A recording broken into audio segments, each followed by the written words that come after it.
What is going on, guys? Davion here, 777's Barbell Club with a Week 13 recap of Evolve AI Powerlifting. This week went by pretty smooth, nothing too crazy. So without further ado, we'll go ahead and hop right into the recap.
So as mentioned in the intro, guys, very happy with the way that week 13 is progressing.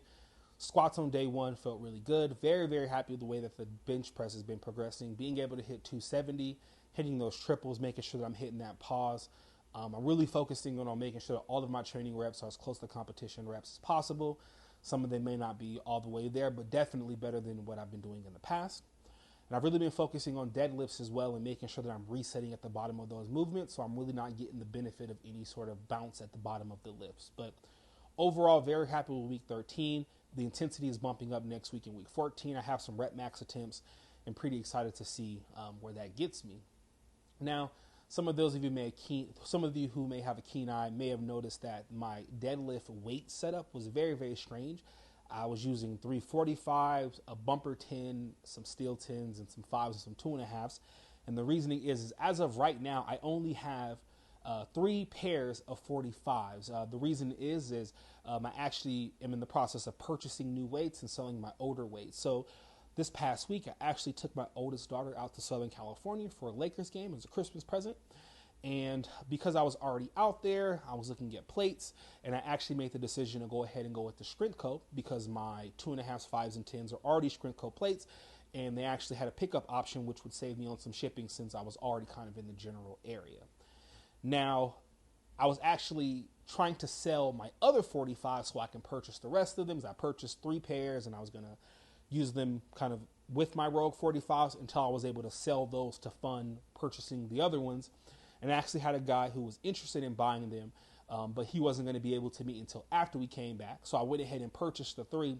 And literally the day that we were out there, he sent me a DM on OfferUp saying, "Hey, I have the money. Let's go ahead and meet now."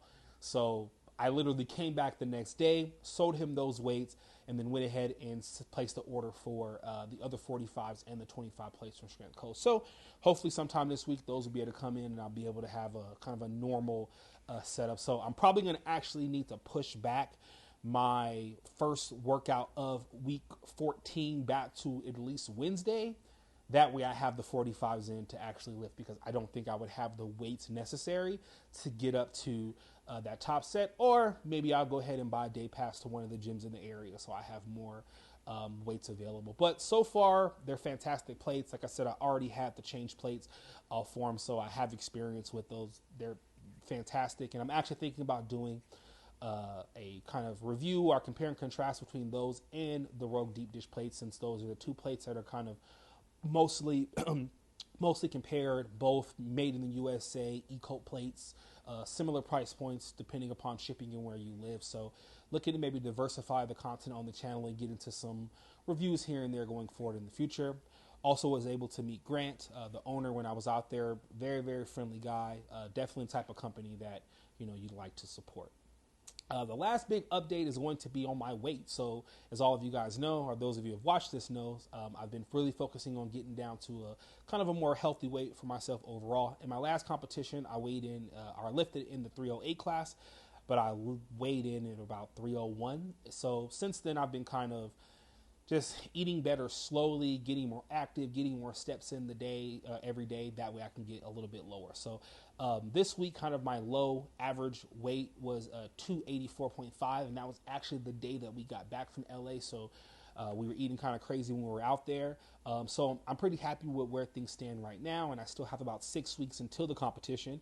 And I think that I can kind of just keep on doing what I'm doing. And then maybe 2 weeks out, I'll be able to kind of determine whether or not I need to do a gut cut or some sort of a water cut as well. But I think I'll be able to kind of hit that pretty easily. I've done a water cut while I was wrestling in high school 15 plus years ago now. So wouldn't be my first water cut. Definitely isn't. It'll be my first one in a very, very long time.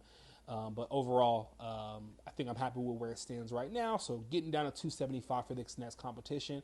And then long term, keep on trying to just be more healthy, be more active, and get down to probably 220 around there. But I guess we'll kind of see how I feel as I go down from there. But outside of that, guys, that's all that I have for this video. Thank you so much for all the support. Thank you for all the subscriptions. Thank you for all the comments and the likes. But outside of that, guys, hope you have a fantastic day. Keep on lifting.